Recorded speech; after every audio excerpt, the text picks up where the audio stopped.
The makers of Chase and Sanborn coffee, the superb blend you know is fresh, presents the Chase and Sanborn Hour. And your host, Don Ameche.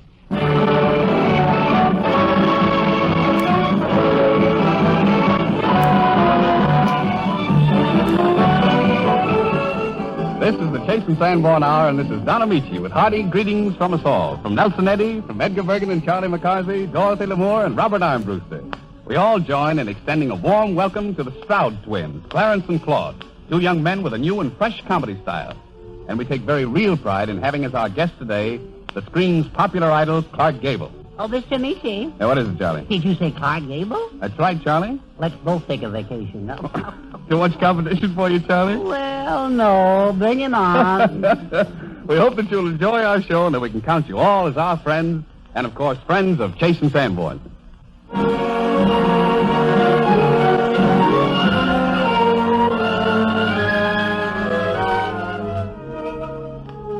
Nelson Eddy greets you tonight with one of our favorite melodies from the Desert Song. And a mighty fine song it is, too, Nelson. Nelson Eddy singing One Alone.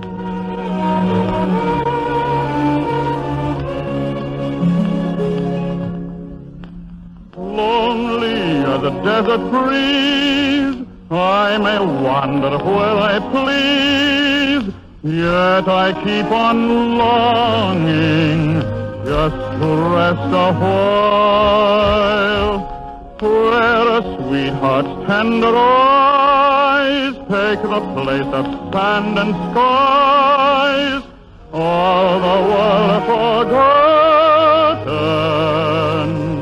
in one woman's smile.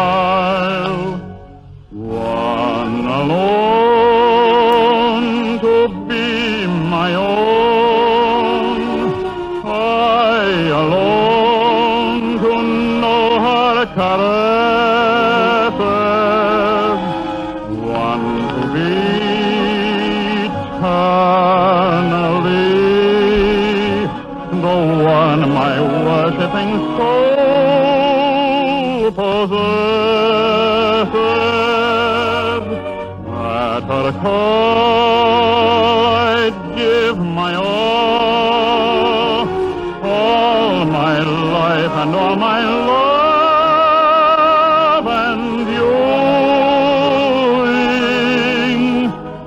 This would be a magic world to me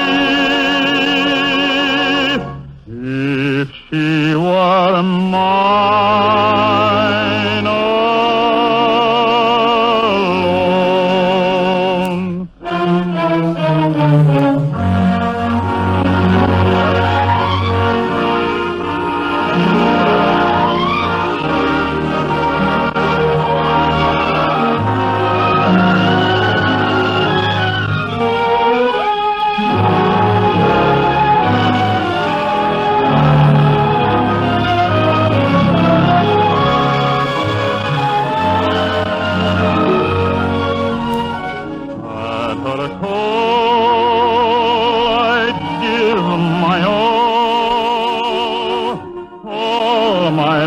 And all my love and viewing,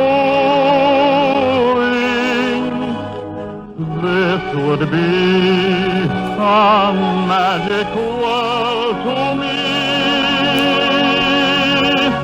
if she were mine alone.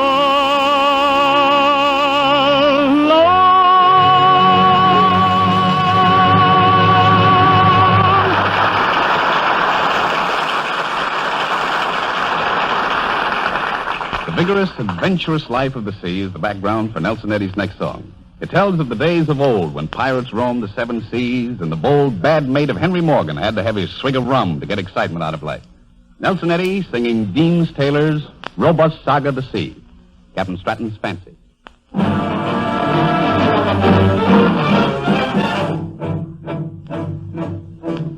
Oh, some are fond of red wine and some are fond of white, and some are all for dancing by the pale moonlight. But Rum alone's the tipple and the heart's delight of the old bold maid of Henry Morgan. Oh, some are fond of Spanish wine and some are fond of French, and some will swallow tea and stuff to try their thirst to quench. But I'm for right Jamaica till I roll beneath the bench, says the old bold maid of Henry Morgan. Oh, some are for the lilies and some are for the rose, but I am for the sugar cane that in Jamaica grows. For it's that makes the bonny drink to warm my copper nose, says the old bold maid of Henry Morgan. Oh, some are fond of dancing and some are fond of dice, and some are all for red lips and pretty lasses' eyes. But a right Jamaica puncheon is a fine or a prize to the old bold maid of Henry Morgan. Oh, some that's good and godly ones, they hold it is a sin to troll the jolly bowl around and let the dollar spin. But I'm for toleration and for drinking at an inn, says the old bold maid of Henry Morgan. Oh, some are sad and wretched folks that go in silken suits, and there's a more to wicked rogues that live in good repute. So I'm for living honestly and dying in my boots, like an old bold maid of Henry Morgan.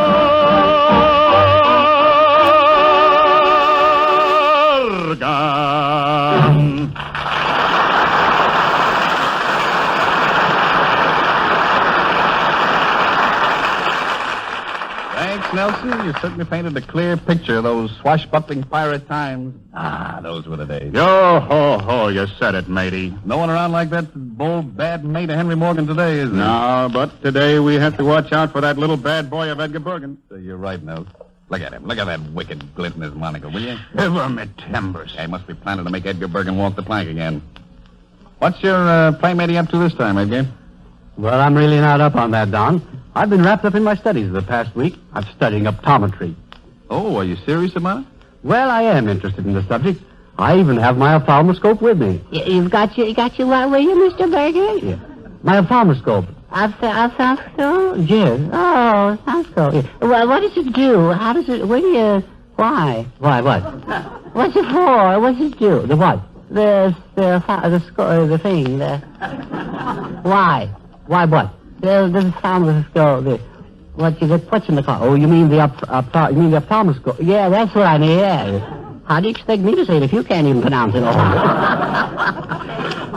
What does it mean? Well, ophthalmology, it comes from two Greek words. Does it really? Yes. Good, isn't it? Yes. Ophthalmos and logia, meaning the study of the eyes.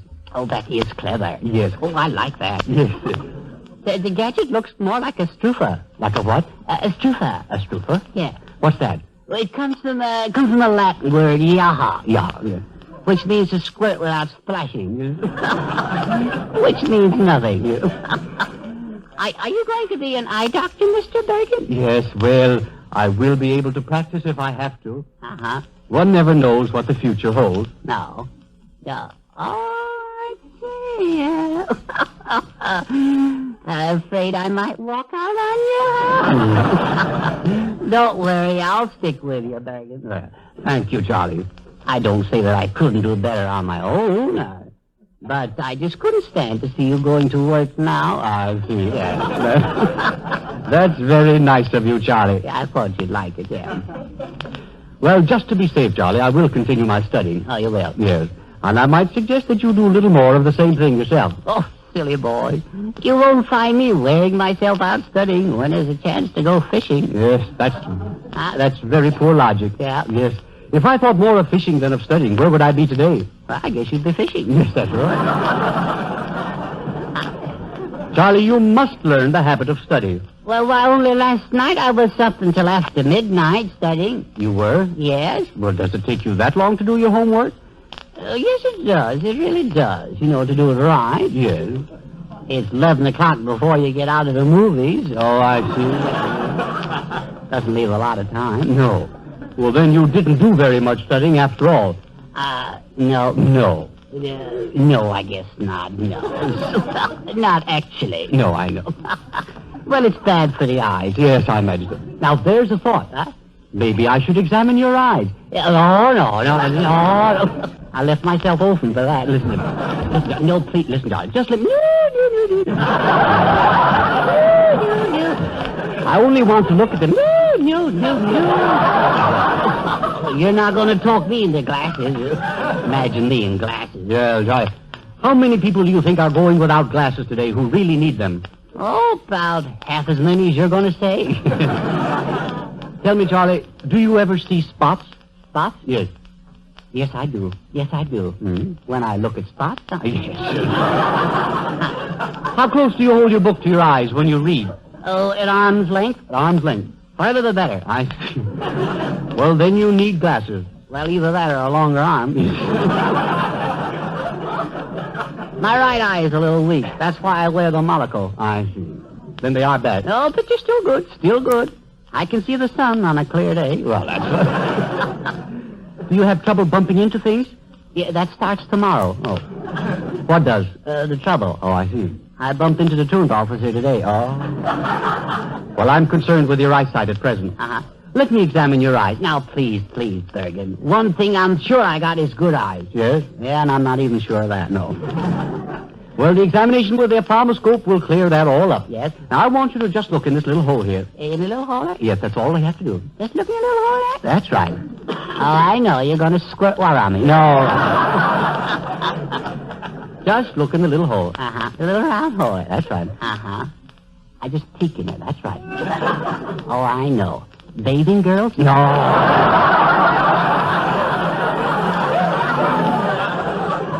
This is an examination. Awfully sorry. Yes. I'm a cad.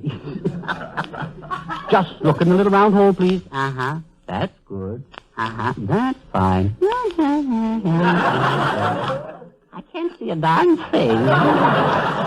Maybe I should put a penny in there. Oh. I'm trying to study your eyes. Oh, very good, sir. Can you see my poo-poo? Yes. Open wide. No. I mean your eyes, simpleton. I didn't say your eyes. All right. You didn't say I know. Silence, please. Say what you mean. That's what you should say. Just open wide. You don't say what... Oh, quiet, please, quiet. Just don't say what you mean. You can't. I'm not a mind reader. All right. Say what you mean. That's the least you could... Well, have you anything more to say? No. All right. Let's have quiet. Just say what you mean. That's all. Yes, all right. Mm-hmm. Well, now, Imagine me with glasses. I'd look silly. no, you won't. There are so many smart styles, Charlie. Why, there's one that's sure to become you. Yeah. What kind would you like? Oh, something I could see through. Yes, I know. You want nose glasses? No, eyeglasses. Yeah, I know.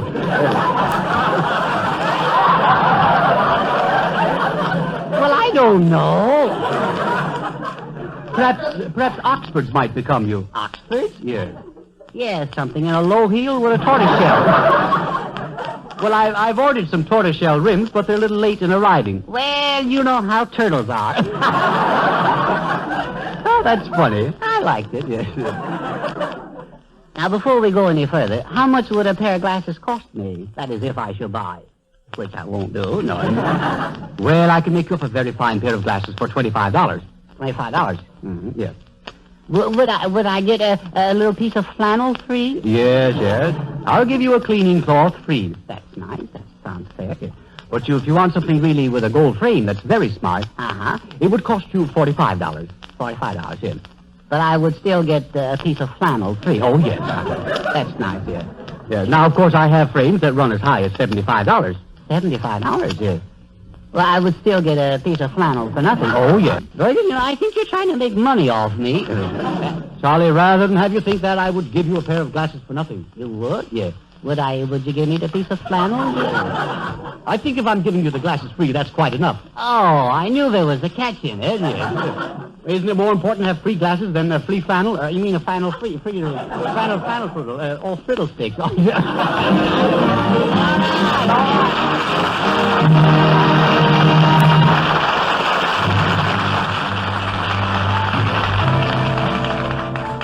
We all know and love the music of George Gershwin, but there is one of his score that has never been heard. The music for Fred Astaire's new picture, Damsel in Distress. Thanks to RKO, we have the privilege of introducing these lovely melodies.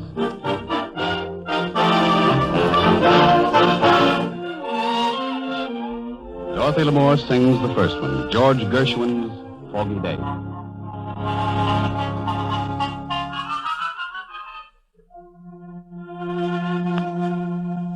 I was a stranger in the city. Out of town were the people I knew. I had the feeling of self-pity. What to do, what to do, what to do. The outlook was decidedly blue. But as I walked through foggy streets alone, it turned out to be the luckiest day I've known. A foggy day in London town had me low, had me down.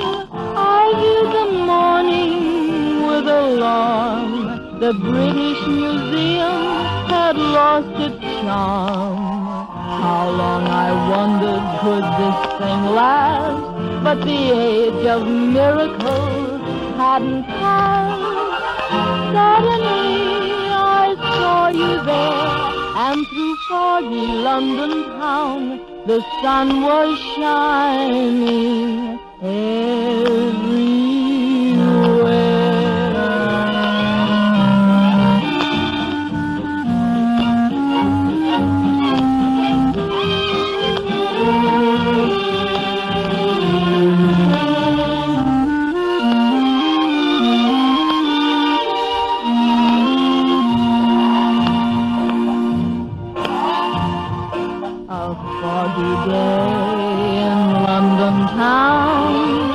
Had me low, had me down. I viewed the morning with alarm. The British Museum had lost its charm. How long, I wondered, could this thing last? But the age of miracles hadn't passed. Suddenly I saw you there, and through foggy London town the sun was shining everywhere.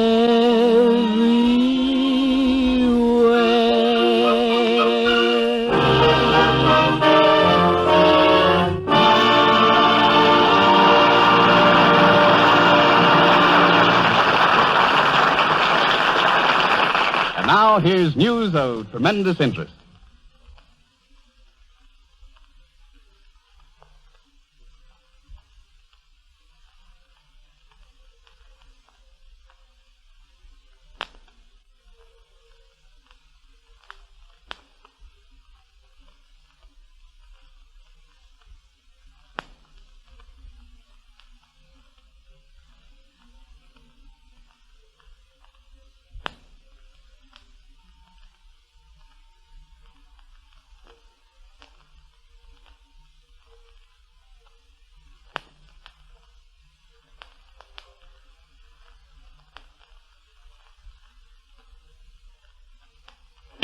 Ladies and gentlemen, we regret the momentary delay in the Chase and Sanborn program. We will resume in just a moment.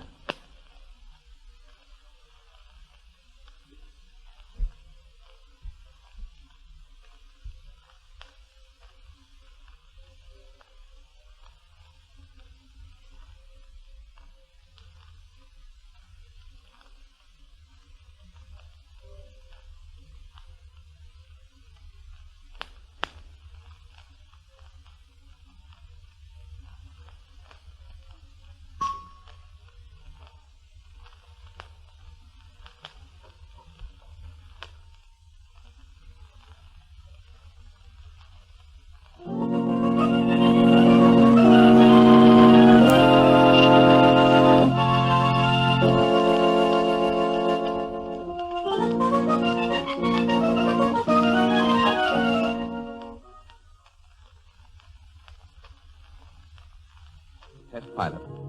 For us, he plays scenes from All Quiet on the Western Front, the picture which Universal made from Eric Remarque's famous book, acclaimed as one of the greatest chronicles of the World War.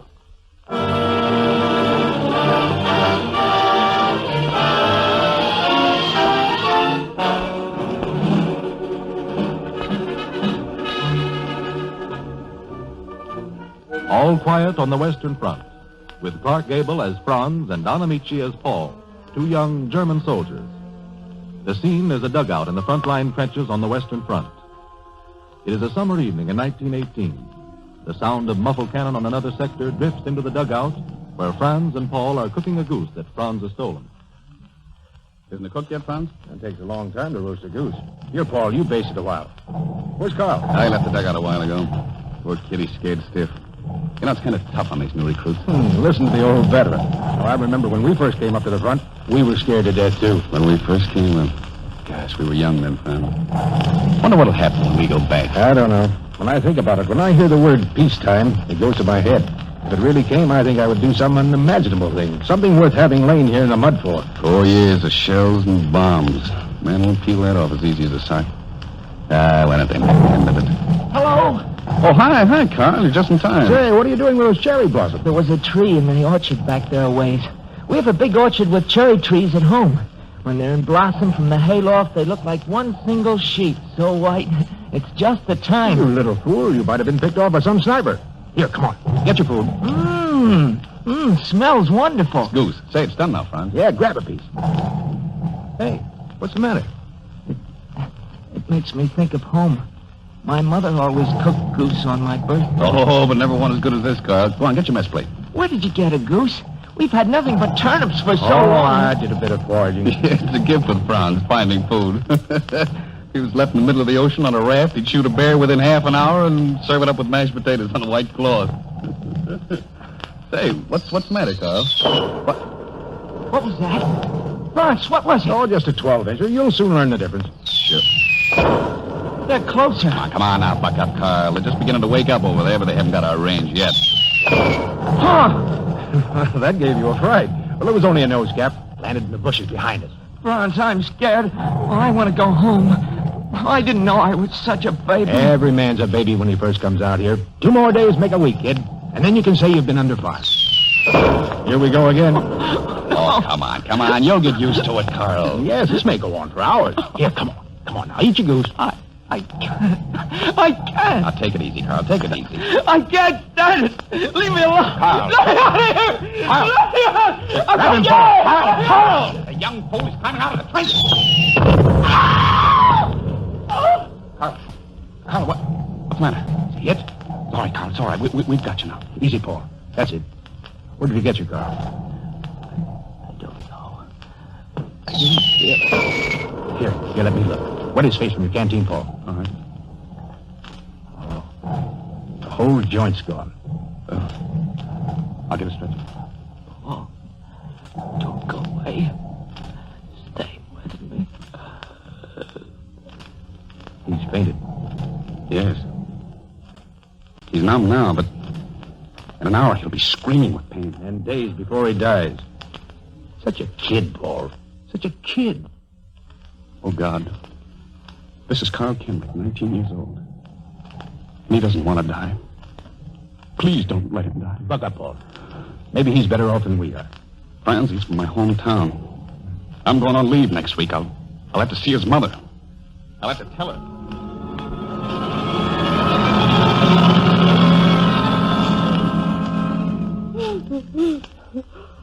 Why are you living, Paul, when Carl is dead? I don't know. Tell me. Did you see Carl die? Did you see him then? How did he die? He was shot through the heart. He died instantly. You lie. I know better. I've felt how terribly he died. I've heard his cries at night. Felt his anguish. Oh, tell me the truth. I want to know it. I must know it. I was beside him. He died at once. Oh, I know you want to comfort me. And I can't bear the uncertainty. Tell me how he died. No matter how terrible it was, it'll be far better than what I'm thinking. Carl died immediately. He felt absolutely nothing. His face was quite calm. Will you swear it? By everything that's sacred to you. Sacred? What is sacred to me? Such things change pretty quickly with us out there. But will you swear it? Are you willing never to come back yourself if it isn't true? Yes. Yes, Carl died at once. May I never come back if he wasn't killed instantaneously.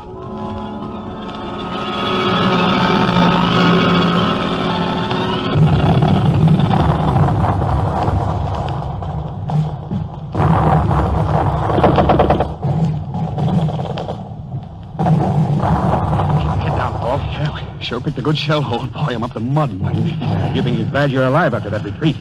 Yeah, counterattack's going over it. How was it back home, Paul? That was all right. You saw Carl's mother? Let's not talk about that. Franz, What is it? someone's coming. Got your gun? No, I dropped it in the attack. I got my knife, though. Maybe one of them. Yeah, it is. He's coming in here. But I got him. Oh. He won't do us any harm. Now. Is he dead? He must be. I stabbed him. Paul, I didn't want to kill him. Oh, don't be foolish, Franz. We can't help it. That's what we're here for, to kill or be killed. Paul, he isn't dead. He isn't dead. Here, get me a bandage, quick, in my kit. All right, Get his coat open. Here, we'll fix you up, fella. Let me turn you over. No, don't look at me like that. I won't hurt you. I want to help you. Here you are, Franz. The bandages. Oh, if you could only understand me. It's all right. Comrade. And to think if we'd only run 2 yards further to the left, we'd never have had to do it. Franz, give him some water. I can't stand. My canteen's empty. Well, use mine. Here. Well, there's a bullet hole right through it. Oh, we've got to get him some water. The firing's lit up some. I'll see what I can find. Where are you going? Well, there must be a canteen on some of the corpses. I'll be right back. Paul, be careful. Why do you take so long dying? You're going to die anyway. No, I didn't mean that. You won't die. They're only little wounds. You'll get home long before we will. You're dead. Well, they can't do any more to you. Why should they send us out to fight each other? Franz! I'm here, Paul. Paul, get back in the shell hole, quick. Here, give me your hand. I've got you there. After 4 years. To get it now, just the very last. The last? Who knows how long this mess will go on? Here, let's have a look. Oh, it's not bad, Paul. Just below the knee. You're saved. You'll go home. The bandages in my kit. Better use a piece of my paste. Franz, how far below the knee am I hit? At least 4 inches. You're lying. It's hardly an inch. Franz, if they take my leg off, I'll kill myself. Shut up. I tell you it's nothing. If I ever get through this mess, I wanted to be a forester. You can still be a forester. I won't go through life as a cripple. I'll kill myself. You won't do that. You're not a coward, Paul. And you wouldn't leave me alone. All the boys we came out with are gone. Hans, Albert, and Wilhelm. Nothing to look forward to but mud. No. Here, cheer up, old man. Have a cigarette. We aren't dead yet. Hey, Paul, do you remember how we stole the goose and cooked it? You brought me out of the barrage when I was a young recruit and wounded for the first time. I cried then, Franz. It's almost 4 years ago. 4 years. There. That bandage will hold you for a while. Now, come on. I'm going to carry you in. No. We'll make too good a target. Go on, Franz. I'll crawl in after you. Don't be a fool. Come on now. Here. Up over the edge of the hole. Here we go. Am I very heavy? No. Light as a feather.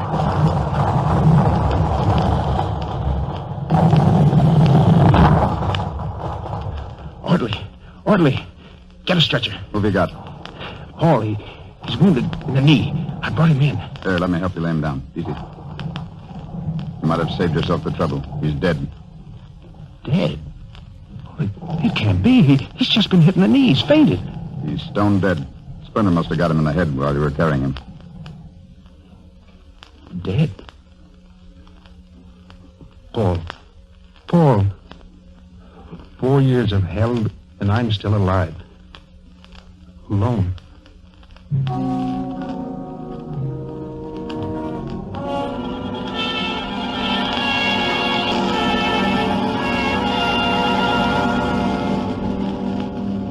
And Franz himself? He fell a month before the armistice, on a day so still that the Army report confined itself to the single sentence: all quiet on the Western Front.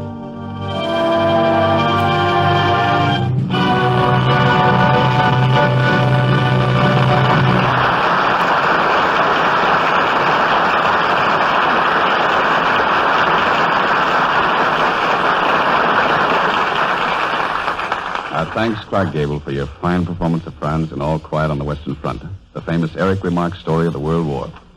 The Chase and Sanborn Hour with Nelson Eddy, Edgar Bergen and Charlie McCarthy, Dorothy Lamour, the Stroud Twins, Robert Arm Brewster, and our guest Clark Gable will continue in just a moment.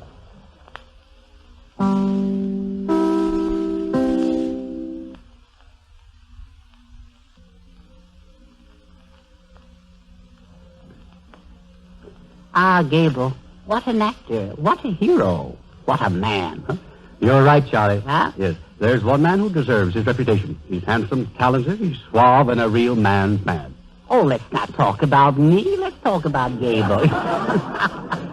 I am talking about Gable, Charlie. Yeah? Yes, and it's well for you to watch him, for there's much to learn. Uh-huh. Yes. Oh, I don't know. I wouldn't like to have this get around, you know. But Gable knows McCarthy's in town. He does? Yeah. I imagine he's quite concerned. Well, now, this is strictly confidential. But Gable called me up the other day, and he asked me to take it a little easy out here in Hollywood. Oh, he didn't? Yeah. Take it easy. Yeah. You know, friendly rivalry.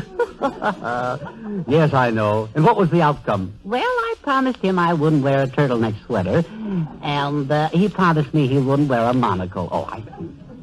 Is that the truth, Charlie? I say, is that the truth? Well, I told you, is it the truth? No. But it's a good line. Yeah. Well, I see. Would you like to meet Clark Gable, Charlie? Yes, I would. But don't repeat what I said, Bergen. No, don't repeat. No. Don't be a cad. No, I don't. Clark, my little friend Charlie McCarthy wants to meet you. Well, then I've always wanted to meet him. Well, so you're Charlie McCarthy. Yeah. Yeah. So you're Clark Gable.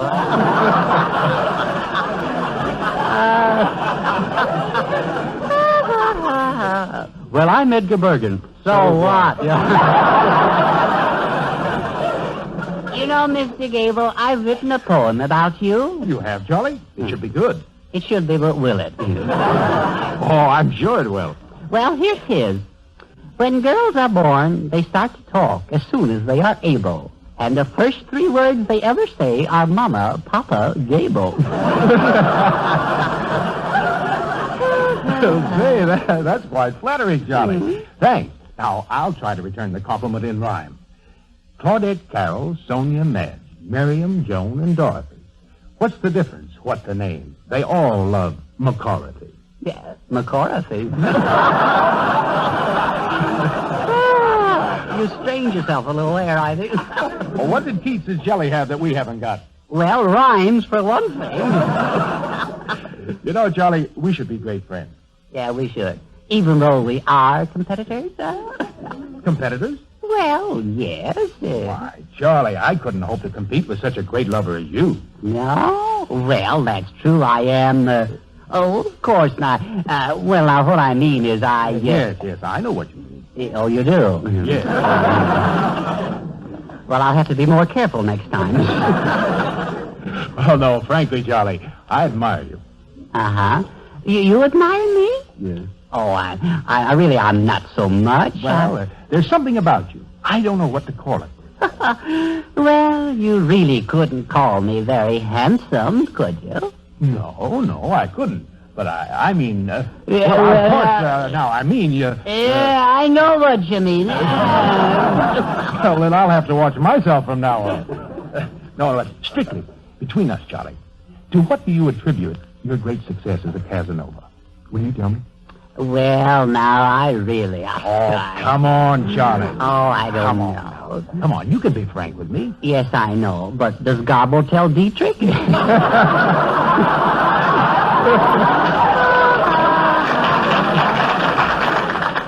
Well, I'll keep it a secret, Charlie. Uh-huh. I'll tell you what I'll do. If you tell me your system, I'll tell you mine. Of course, I'm giving more than I'm getting here. But I'm so generous. Yes, of course. But what about the McCarthy system? Well, I don't know how I do it, really. But I sweep them off their feet. It's love at first sweep. I don't approve of those tactics, Charlie. In my opinion... Please don't interrupt, Bergen. You're listening to experts. I see. Well, is that the complete McCarthy system, Charlie? That's all, so help me. Oh, it sounds very simple. But effective. Yeah. Now, how do you operate? Well, Charlie, now, my method is, it's quieter. Dinner invitations and romantic speeches. Uh-huh. You may be right, Clark, but I've always found What have you found, Bergen? Pay no attention to Bergen, Mr. Gable. He's so naive, you know. Well, I don't want to seem critical, Charlie. Mm-hmm, yeah, but I still say personality is the answer. Now, I'll call Dorothy Lamour over, and when I smile in her eyes, watch her swoon. Yes, you do that, Charlie, and I'll show you how I take her away from you. Gentlemen, is this a private contest? Why, no. Have you anything to contribute, Mr. Eddy? Yes, I have. You've forgotten the most important of all systems. Huh? A song is the way to a woman's heart. All right, Nelson. We'll give you a chance to prove it. Well, now, fellows, I'll show you the difference between winning a girl and making a fool of yourself. Oh,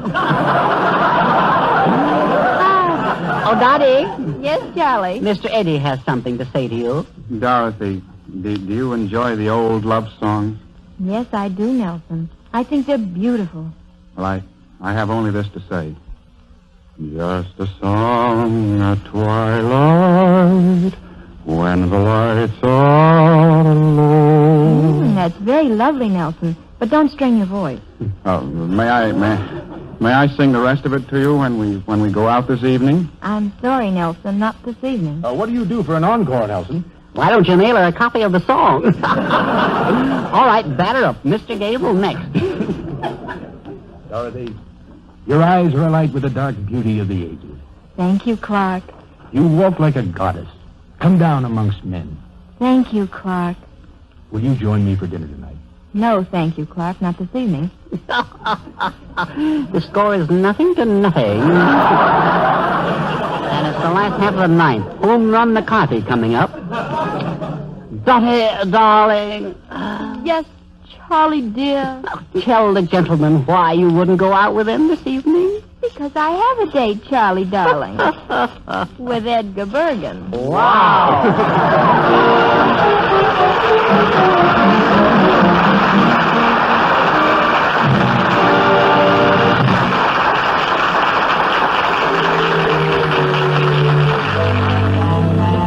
A little while ago, Dorothy Lamour sang one of the songs from the last score written by George Gershwin.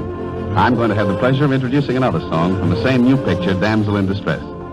This one, in typical gay Gershwin rhythm, is called Nice Work If You Can Get It. Holding hands at midnight, 'neath a starry sky. Nice work if you can get it, and you can get it if you try. Strolling with the one girl, sighing sigh after sigh. It's nice work if you can get it, and you can get it if you try. Just imagine someone waiting at the cottage door, where two hearts become one. Who could ask for anything more? Loving one who loves you, and then taking that vow. Nice work if you can get it, and if you get it, won't you tell me how?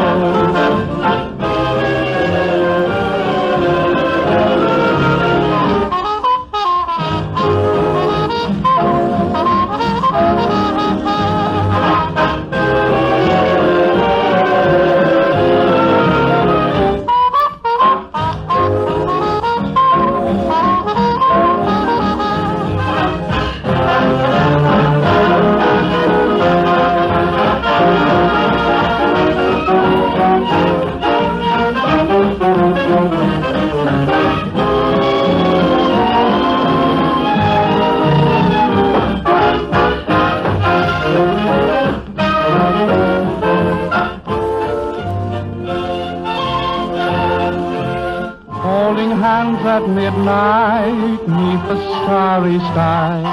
Nice work if you can get it, and you can get it if you try. Strolling with the one girl, sighing sigh after sigh. It's nice work if you can get it, and you can get it if you try. Just imagine someone waiting at the cottage door, where two hearts become one, who could ask for anything more. Loving one who loves you, and then taking that vow. Nice work if you can get it, and if you get it, won't you tell me how?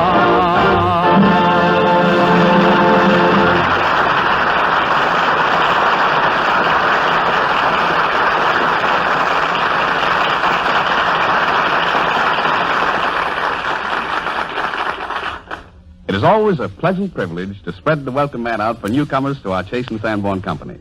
The more new friends we make, the more old friends we have. And this time it is a double pleasure, for we greet two young comedians who came to us sort of mark special delivery. From the Rainbow Room to the Rudy Valley Hour via fast plane to us. We're mighty happy to present for their first coast appearance that pair of comedy smoothies, the Stroud Twins, Clarence and Claude.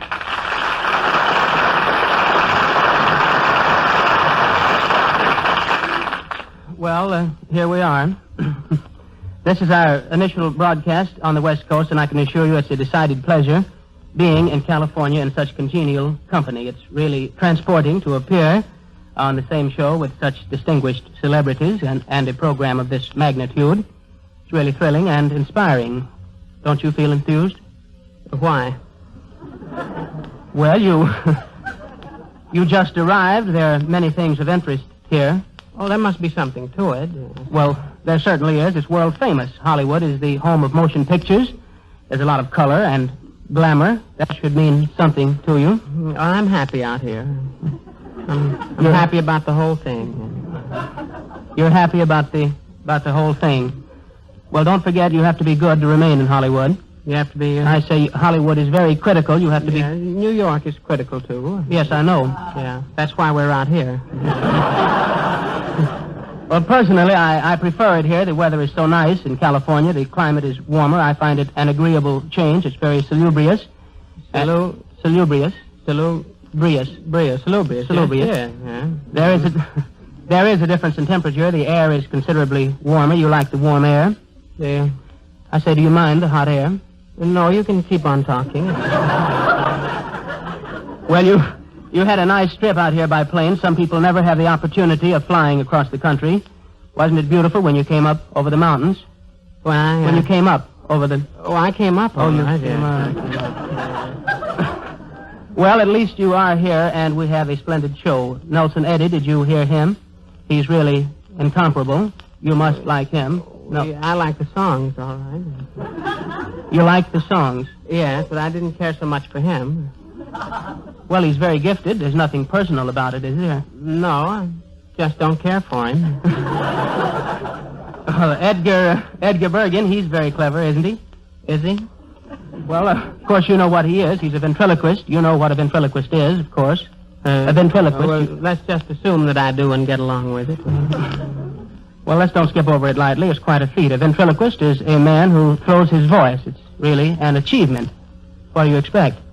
Well, if the voice could throw the man, I think it'd have something. A voice throw the man. Yes, well, that's impossible. Well, I'll wait. Dorothy Lamour, she's certainly delightful, charming, and ingratiating. You must have responded there. Well, she offers a great deal, yeah. But I don't care for her. You don't care for her? No. How about Don Ameche? Oh, she's all right. Oh, you...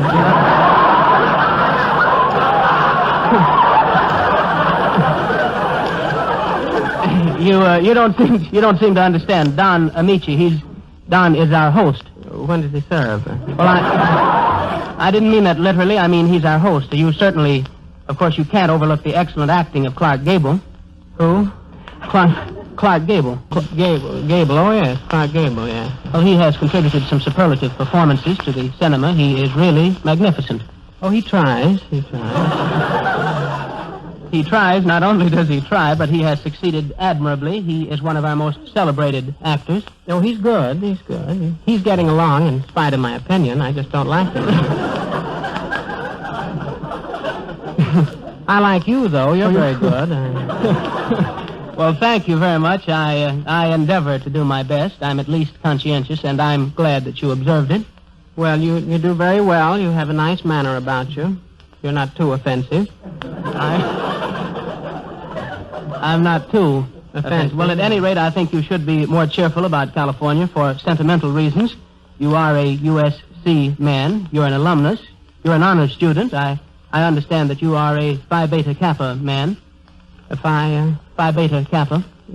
Beta Kappa. Kappa man? Yes. Well, it's nice to know that you extended yourself. Well, I gave what I had. You couldn't do any more than that. I don't think so. Well, it's certainly a credit to you to have such a cultural background with your knowledge of the arts and sciences. In what did you major? Painting. Painting. Well, that's commendable. That's pretty good. Yes, it is. It is. Well, I thought I'd remark about it. It is. I'm glad you did. As long as you majored, you shouldn't regret it. You must have gotten into the higher spheres. You must be acquainted with the works of such artists as Rembrandt and Da Vinci. Da Vinci? Da Vinci. Da Vinci. Leonardo da Vinci. Oh, Leonardo. Yes. Raphael and Michelangelo. Joe DiMaggio? Joe DiMaggio. I just wanted to confirm it. I thought you said that. But you majored in painting. Yes, I thought I'd established that. Well, it was a little vague. I didn't want to pin you down too much. Could you give me an idea of what you are working on? I'm not trying to pry, mind you. I'm just a little curious. You don't mind if I evince a certain interest, do you? Well, if it'll help you. Well, I think it will. I'd like to know what you are applying yourself to at present. Landscapes? Landscapes? No. Portraits? No portraits, no. Oil? Watercolors? I'm running an elevator. You mean to tell me with your mental equipment you're running an elevator? Well, not with my mental equipment.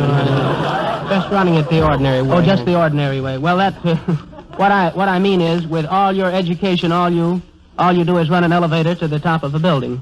Well, I run it down again. Oh, you run it. Well, on a job like that, you don't have very much time for contemplation. Being studious, you must miss it. Contemplation. I can get around to that. I get a chance to think a little. Well, don't the passengers interfere with you?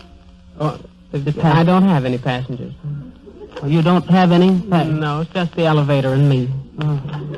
Well, don't people push the buzzers? I say they don't just stand around and wait. They must push the buzzers. Oh, they push the buzzers, yeah. Well, when you get to their floor, don't you stop? No. You don't stop? No. Well, why not? Well, nobody paid any attention to me when I was out of work.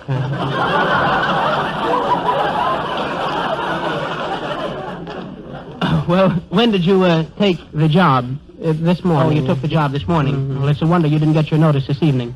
Well, I didn't. You didn't? Then you mean you're still working? No, they fired me without notice. No, without... Well, there's a certain compensation to that. It at least enables you to devote your entire time to your art. Yes, and I'm happy about the whole thing. You're happy about the whole thing. Oh. Well, after all, there must be sacrifices. You must forego things. True art allows no compromise. However, you should have a job. Even an artist must eat. Yes, it must eat. Yes. Did you ever try painting on an empty stomach?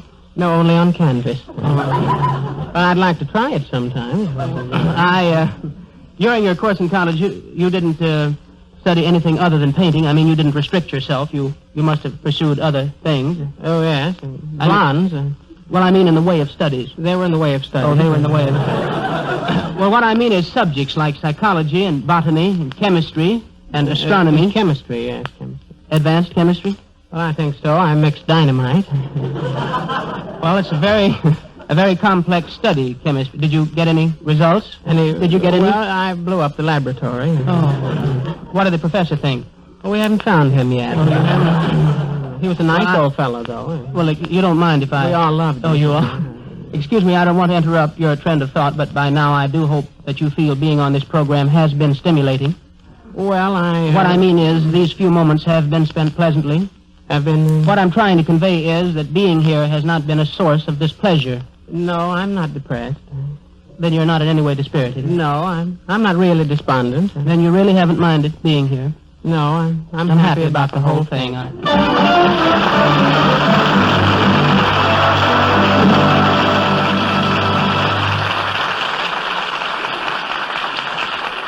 Tomorrow, when you're buying food, please remember this. There's a remarkable gift waiting for you at your grocer's, the Chase and Sanborn Radio News, an absorbing rotogravure tabloid filled with pictures of your Chase and Sanborn favorites. Large photos of our famous musical entertainers, of Nelson Eddy, of Robert Armbruster, of glamorous Dorothy Lamour, action shots of W.C. Fields, Edgar Bergen, and Charlie McCarthy, and portraits of your genial host, Don Ameche. These next few days, you'll get this entertaining picture paper absolutely free whenever you buy a pound of Chase and Sanborn dated coffee, the blend you know is fresh. And remember, in coffee, freshness is vital. Stale coffee has a bitter, rancid taste. It may upset your digestion, make you irritable, and give you headaches. You can avoid these dangers with Chase and Sanborn dated coffee, for this superb blend is guaranteed fresh by our unique dating and rapid delivery system. It's rushed, freshly roasted to grocers everywhere, and the delivery date is stamped on every bag. Your protection against staleness and rancid taste. With freshness assured by dating and rapid delivery, expensive containers are never needed. So Chase and Sanborn dated coffee is packed in a money-saving dated paper bag. And now, attached to every pound, you get the entertaining Chase and Sanborn Radio News. Get it free. Buy Chase and Sanborn dated coffee from your grocer tomorrow.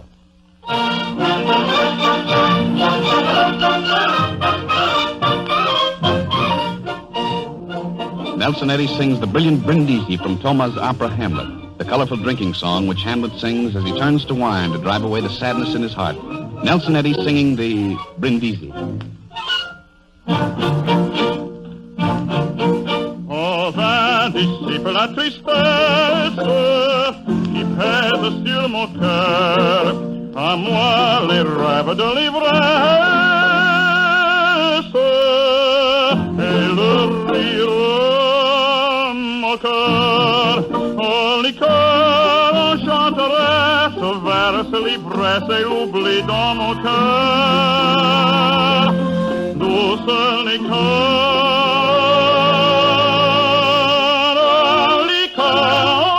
enchanteresse verse l'ivresse dans mon cœur. Ah, liqueur enchanteresse verse l'ivresse et l'oubli dans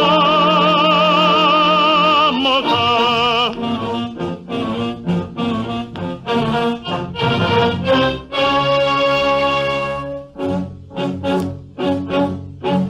La vie est sombre, les ans sont courts.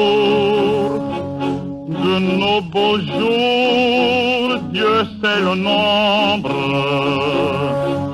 Chacun est sport ici-bas, sa lourde chaîne, cruel de voir long désespoir de l'âme humaine.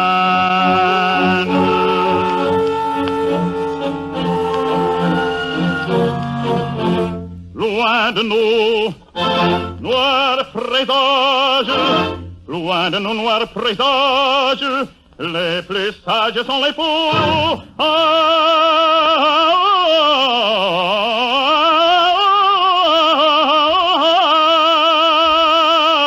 Le vin dissipe la tristesse qui pèse sur mon cœur.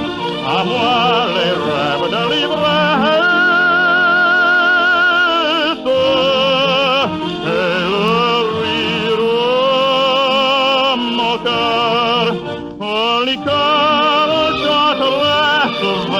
L'ivresse et l'oubli dans mon cœur. Douce liqueur, liqueur enchanteresse verse l'ivresse dans mon cœur. Liqueur enchanteresse verse l'ivresse et l'oubli dans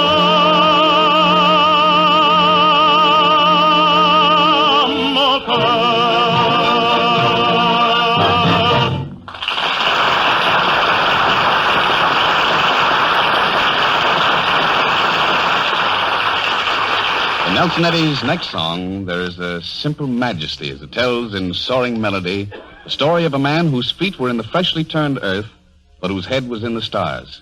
Nelson Eddy singing The Blind Ploughman.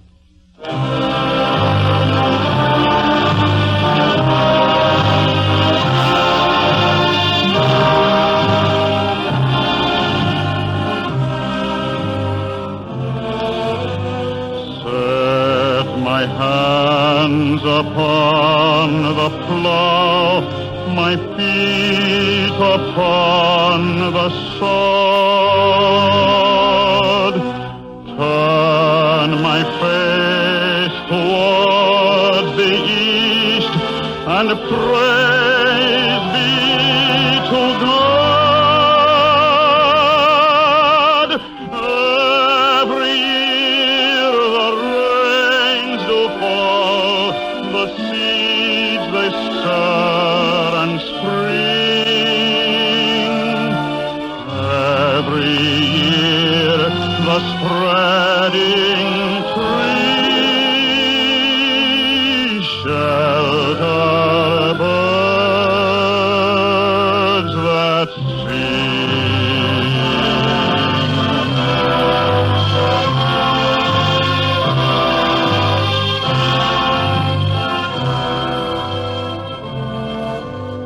from the shelter of your heart, brother, drive out sin. Let the little birds of faith come and nest therein. God has made his sun to shine on both you and me. God, who took away my eyes, that my soul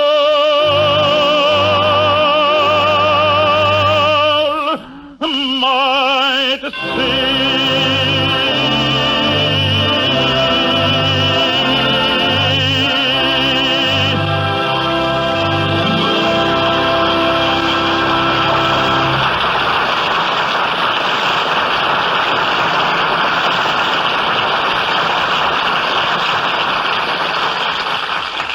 It's always hard to part with good company, so we're sorry that the time has come to say goodbye. But I must say it now for our guest Clark Gable, for our regular company, Nelson Eddy, Edgar Bergen and Charlie McCarthy, Dorothy Lamour, Robert Armbruster, and for our new-made friends, the Stroud Twins. And may I say to all of you who have listened to this broadcast that this hour with you is made possible by your purchases of Chase and Sanborn dated coffee. Such purchases are the best way of telling us that you enjoy our show. Next week at the same time, we'll all be with you again. So until then, this is Don Ameche saying au revoir.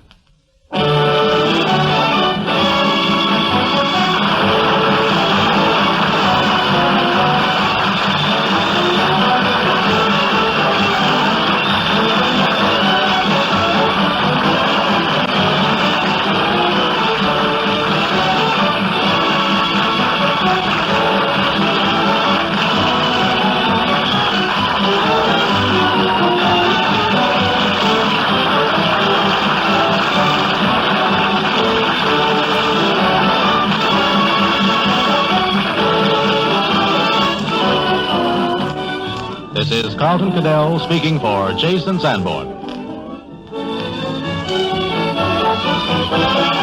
This is the Red Network of the National Broadcasting Company.